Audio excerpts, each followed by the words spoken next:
मैं इस समय मौजूद हूँ ऊंचाहार के रामलीला मैदान में, जहां पर आज सबका दल यूनाइटेड पार्टी की विशाल जनसभा हुई। जनसभा को वक्ताओं ने संबोधित किया। तो हमारे साथ कुछ पदाधिकारी हैं, हम उनसे जानने की कोशिश करेंगे, उनसे बातचीत करेंगे। सर, सबसे पहले अपना परिचय दें। प्रमोद लोधी, राष्ट्रीय अध्यक्ष सबका दल यूनाइटेड। आज यहाँ पे जो जनसभा हुई है, विशाल जनसभा हुई, क्या कहना चाहेंगे? इस विशाल जनसभा पर हम एक ही बात कहना चाहेंगे कि ऊंचाहार में बदलाव होना चाहिए।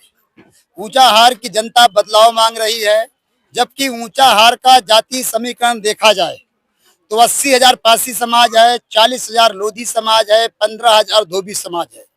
ये तीनों समाज ऐसे हैं जो हिस्सेदारी से वंचित हैं। इनको सत्ता और ठेके का कोई स्वाद नहीं मिला और इन पर बड़ा अन्याय होता है। ये तीनों समाज इकट्ठा हो जाए, इकट्ठा होके ये अपना हिस्सा ले सकते हैं। और हमारा इसमें हिस्सेदारी संकल्प अभियान चल रहा है और हम हर बार में एक ही बात कह रहे हैं कि जिसकी जितनी संख्या भारी उसकी उतनी हिस्सेदारी। पासी समाज की संख्या भारी है, लोधी समाज की संख्या भारी है, तो इनको हिस्सेदारी मिलनी चाहिए। सर, एक बात लोगों को जहन में आ रही है, काफी देर से हमने कई लोगों के मुंह से सुना है कि चप्पल जूते आप नहीं पहने हैं, नंगे पांव चल रहे हैं। इसका रीजन क्या है? हम एक लंबे समय से करीब करीब 30-25 साल से हम नंगे पैर चल रहे हैं और हमारे नंगे पैर चलने का सिर्फ एक ही संकल्प है कि जब तक ये कमजोर वर्गों को हिस्सा नहीं मिल जाता है, उनकी हिस्सेदारी की लड़ाई के लिए हम नंगे पैर चल रहे हैं, जिससे हम भूले ना। हमारा संकल्प हमको याद दिलाता है कि आपने एक संकल्प लिया है वंचित लोगों को हिस्सेदारी दिलाने का। ये संकल्प ही हमें ताकत दे रहा, शक्ति दे रहा। इसी संकल्प के साथ हम लोगों में काम कर रहे हैं और आने वाला समय बदलाव का होगा। प्रदेश में एक हवा चलेगी, जब हवा चलेगी तो वो हवा सरकार ही बदलेगी। तो 2027 में अपना प्रत्याशी उतारेंगे क्या ऊंचाहार में? अभी हम लोग अपनी ताकत दिखा रहे हैं, अपने लोगों को जगा रहे हैं। हमारे लोग बहुत डरे हुए हैं, भय से हैं, भयभीत हैं। अभी उनको जगा रहे हैं। जिस दिन ये जागेंगे तो ये सब ठीक हो जाएगा। हम चुनाव भी लड़ेंगे, हम सरकार भी बनाएंगे, इन लोगों को हिस्सा भी दिलाएंगे। अच्छा, यूजीसी मामले में साक्षी महाराज हैं, सांसद है, भाजपा से उन्नाव के सांसद हैं। तो उनका जो बयान इस समय वायरल हो रहा है, उसपे तमाम तरीके कटाक्ष आ रहे हैं, क्या कहना चाहेंगे लोधी समाज को लेकर? उन्नाव सांसद साक्षी महाराज ने जो बयान दिया वो 100% सही है। और ये यूजीसी जो बिल है, हमने बताया भी कि 28 दिसंबर 1953 में ये सदन में पारित हुआ था, आज लागू हुआ है। बिल लागू होना चाहिए, उसका विरोध न होना चाहिए। जो महाराज जी ने बात कही है 100% सही कही है, हम उनका समर्थन करते हैं। तो हमारे साथ कुछ और पदाधिकारी हैं, उनसे बातचीत करना चाहेंगे। सर, परिचय दें अपना। मेरा नाम सत्यसेन पासी, मैं सबका दल यूनाइटेड पार्टी से प्रदेश महासचिव हूँ। तो क्या इस बार चुनाव लड़ रहे हैं क्या? मैं हमारे राष्ट्रीय अध्यक्ष जी के जैसा निर्देश होगा वैसा कार्य किया जाएगा। क्योंकि ऊंचाहार विधानसभा में अगर मतदाताओं की बात की जाए तो ऊंचाहार विधानसभा में लगभग 80,000 पासी मतदाता हैं। वो जिसको चाहे उसको विधायक बना सकते हैं, इतनी काबिलियत उसमें है। हमारे पासी समाज को खरीदने की कोशिश की जाती है, लेकिन हमारा पासी समाज अब जाग चुका है।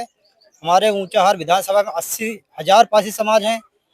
हम जानते हैं कि आपकी बार हम सत्ता जरूर लाएंगे, जिसमें हमारा लोधी समाज, पासी समाज, मौर्य समाज, जो भी हमारे छोटे वंचित समाज हैं, मिलकर सत्ता जरूर लाएंगे।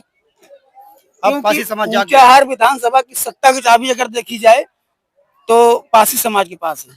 जी बिल्कुल, अब पासी समाज जाग गया है और जागरूक कर रहे हैं हम लोग। अब की आने वाली विधानसभा में सबको अपनी ताकत दिखाएंगे। तो हमारे साथ और भी पदाधिकारी मौजूद है, उनसे बातचीत करना चाहेंगे। सर, परिचय दें। मैं डॉक्टर हरनाम सिंह लोधी, राष्ट्रीय उपाध्यक्ष सबका दल यूनाइटेड। आज यहाँ पे जनसभा हुई है, विशाल जनसैलाब उमड़ा है, काफी लोग आए हुए हैं। आपने भी इस तरह का जनसैलाब पूरे प्रदेश में उमड़ रहा है। मैं तो पिछले लंबे समय से अध्यक्ष जी के साथ हूँ, उनके संघर्ष को मैंने देखा है। एक समय था जब 10, 20, 50 लोग इकट्ठा होते थे। आज 5-5, 10-10 हजार, 15-15 हजार की रैली कर रहे हैं हम लोग। पिछले विधानसभा में भी सबका दल यूनाइटेड ने 28 विधानसभा सीटों पर अपने प्रत्याशी खड़े किए थे। वो समय तब था जब हमारे पास संख्या नहीं थी, साधन नहीं थे।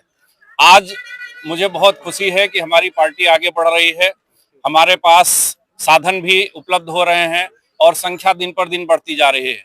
क्योंकि कोई भी पार्टी हो, उसने हमेशा गरीबों पर अत्याचार किया है। आज हमारे अध्यक्ष जी के नेतृत्व में गरीब जाग रहा है, आगे बढ़ रहा है और अपनी हिस्सेदारी मांग रहा है। गठबंधन भी करेगी पार्टी आपकी? देखिए, गठबंधन का फैसला हमारे राष्ट्रीय अध्यक्ष जी का रहेगा, लेकिन हमारे द्वार सबके लिए खुले हुए हैं। हमारे लिए हर वो पार्टी हमें स्वीकार है जो हमारे लोगों को, दलित समाज को, पिछड़े समाज को अपनी हिस्सेदारी देने के लिए तैयार होगी। तो ठीक है, हमारे साथ कुछ और लोग भी मौजूद हैं, हम उनसे बातचीत करना चाहेंगे। सर, परिचय दें सबसे पहले। मेरा नाम राहुल चौधरी है, सबका दल यूनाइटेड पार्टी से प्रदेश अध्यक्ष। क्या कहना?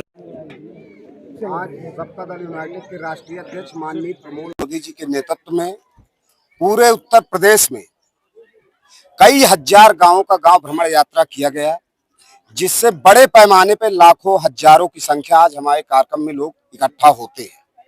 और इस बार जनता जागृत हो चुकी है माननीय प्रमोद मोदी जी के नेतृत्व में। इस बार बीजेपी को दफन कर देगी। उत्तर प्रदेश से 2027 में यदि कोई हरा सकता है तो वो सबका दल यूनाइटेड और माननीय प्रमोद मोदी जी के नेतृत्व में ही बीजेपी खत्म होगी। हमारे साथ कुछ युवा नेता भी मौजूद हैं, युवा शक्ति मौजूद है, उनसे बातचीत करना चाहेंगे। सर, परिचय दें अपना। मेरा नाम ब्रजेश लोधी है और मैं ऊंचाहार का ही रहने वाला हूं और अब की मैं जिला पंचायत की तैयारी भी कर रहा हूं। चुनाव लड़ेंगे इस बार? जी जी, और इसी पार्टी से, सबका दल यूनाइटेड पार्टी से ही हम लोग चुनाव लड़ेंगे। जनाधार बढ़ रहा है इसका? जी, आप लोग बढ़ाने का काम कर रहे हैं? ये ब्लॉक लेवल पे और दर दर मतलब ग्राम पंचायत लेवल पे भी ये पार्टी काम कर रही है और छोटे से छोटे पदाधिकारी बना रही है। आज तो यहाँ पर काफी भीड़ आई थी। बहुत ज्यादा भीड़ आई थी, जनसैलाब बटरा हुआ था। ये रैली है थी, महारैली थी। कार्यक्रम की तैयारी कब से थी? ये कार्य की तैयारी तो 2 ही 4 दिन पहले से थी। अगर ये और पहले से होती तो हमको लगता है रामलीला मैदान खाली नहीं बचता। ये इसमें बहुत बड़ी भीड़ हो जाती। ये मैदान में लोग अब आते नहीं। ये तो 2 ही 4 दिन का सिर्फ मेहनत किए थे, 2 4 दिन युवाओं ने मेहनत किया था बस इसी के, इसीलिए इतनी ही भीड़ आई थी। तो कौन सा चुनाव लड़ेंगे इस बार? जिला पंचायत के लड़ रहे हैं। कहाँ से? रोहिनिया प्रथम से।